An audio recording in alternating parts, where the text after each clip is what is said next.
Like, what are some of these lessons that you're thinking about as you're here? I mean, are they cultural? Are they basketball structure?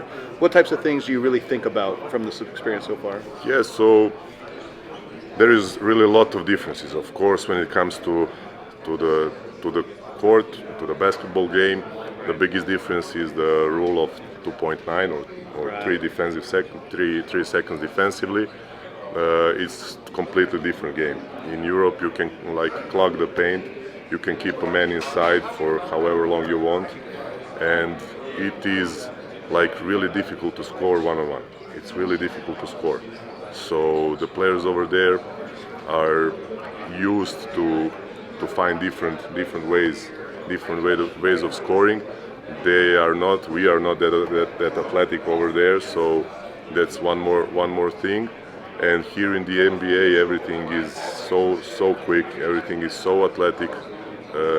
For me, the big surprise.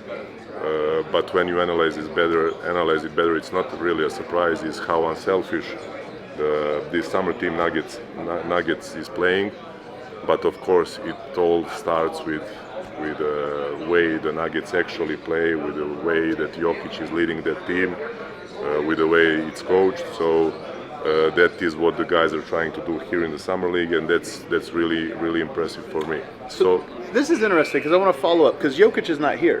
I don't think he's met any of these guys outside of Peyton Watson and Colin Gillespie. So, but you still feel like from Michael Malone, who's not coaching, from the organization, and from Jokic, that's translated even to a group of guys that maybe he's never even met.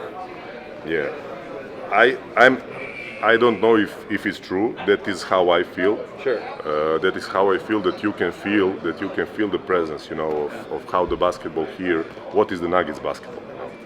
What is the Nuggets basketball? And I feel that the guys are drafted who can play that way. The guys are chosen for this summer league roster who can play that way, and I think that the guys are really trying to do so.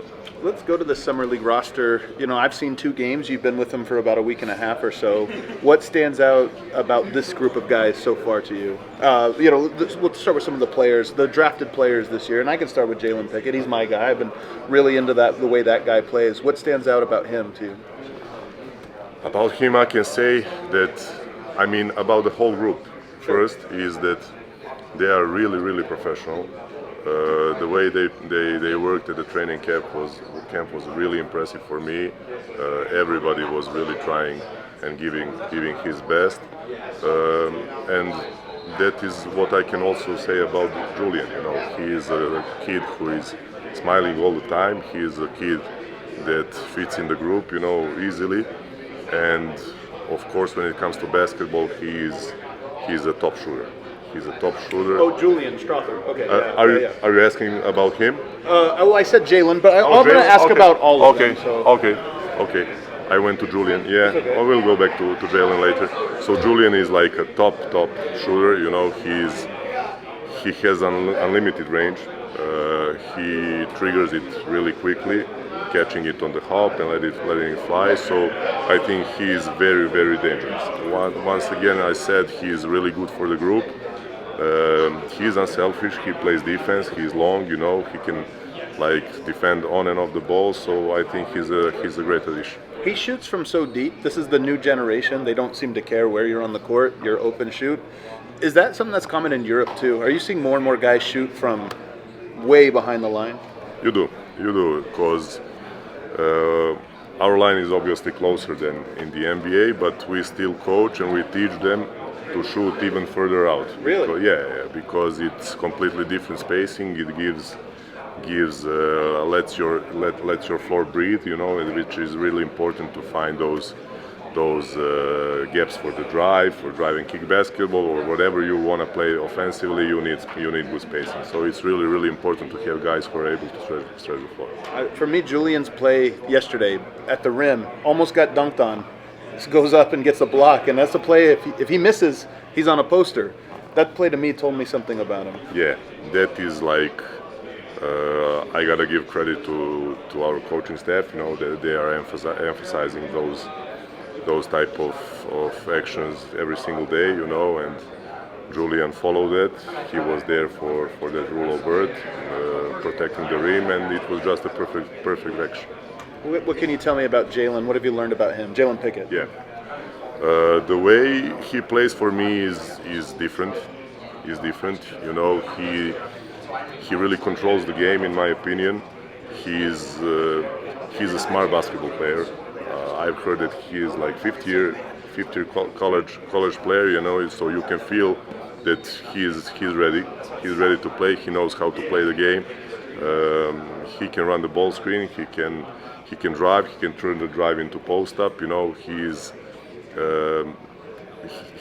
is kind of player that defenders are not used to defending all the time. So, of course, like everybody else that I've mentioned, he looks very professional. So I think he's ready to help the team. That's only my opinion in this short time that I've seen. But he's so unique, and I think Mega has had some unique players come through. There's like a value in a player being unique. But is it a challenge as a coach when you get a player like that to say, okay, he's different, but how do I make him valuable? I think the difference is something that really counts. You know, what is like your strength? What is the difference between you and somebody else? And that is, in my opinion, something that you need to stick to, that you need to cherish, that you need to keep improving. In my opinion, most of your time working on your game should be working on something that you're already good at, you know, to try to bring that to being great, you know. And of course, spend enough time working on your weaknesses so the others can't exploit them. But yeah, you just can't learn when somebody is unique. The word speak for itself. It's unique, you know. So you gotta try to play that way. Does he remind you of Nikola at all? He's a guard. Yeah, he's a guard. He's completely different. Completely different player, in my opinion. And yeah, I think that it wouldn't be big favor for him comparing him and putting him that kind of pressure. He can speak for himself. I think that every player feels good when he is like Jalen. You know? You're a coach, so you're pragmatic. You're measured. I'm an analyst, so I like that comparison. I can understand that. Yes, I know that it's interesting for you. Yeah. So I have a little more fun. Yeah. Tell me about Hunter Tyson. What have you seen from him? Like, what's impressed you about his game? Like I said, for Jalen, he looks ready for me. He looks ready. He knows how to play. He plays with huge intensity. You know, he plays with speed. He makes those decisions in quick time, which is really important now. For me, it's more important when you make decision than what decision you made. Is it good or bad? For me, it's very important to make a decision immediately, and that's what he does. You know, he is able to shoot the ball. He is able to put it on the floor to attack the closeouts. Very good at drives. He is like versatile. He can play multiple positions. In my opinion, he is also ready to help. Peyton Watson to me seems like the most mega player, meaning he's 20 years old. He's so young. I think he's the youngest one on the team. There's a lot of talent, but mega, I remember Mishko explained it to me like this. You need to go and make mistakes, and you need to play a lot. To me, he seems like the most mega player because the talent is there, but he also just needs experience. What have you seen from him, and would you kind of agree with that assessment? I would. That's what we do over there in Mega. You know, we try to teach them how to play, but also we try to let them make mistakes. For me, as a coach, especially when it comes to point guards, it's really important for them to get their portion of mistakes early in their careers. That's the only way they can become great players, you know. And usually when let's say we have a second team in Mega, and when we send a player over there to play, before he comes and join us, the first thing I ask is he making enough mistakes, you know, because that's the only way for him to learn how to play. Yeah, he's a really talented guy. The way he plays in transition is really, really great, you know, the way he finishes. He's long, he can handle the ball. He plays with multiple effort defensively all the time, which is a great thing, you know. Once he gets his confidence, when he starts making those shots on a regular basis, you know, I think he's going to be a really, really good basketball player. I want to transition now and ask about Jokic. When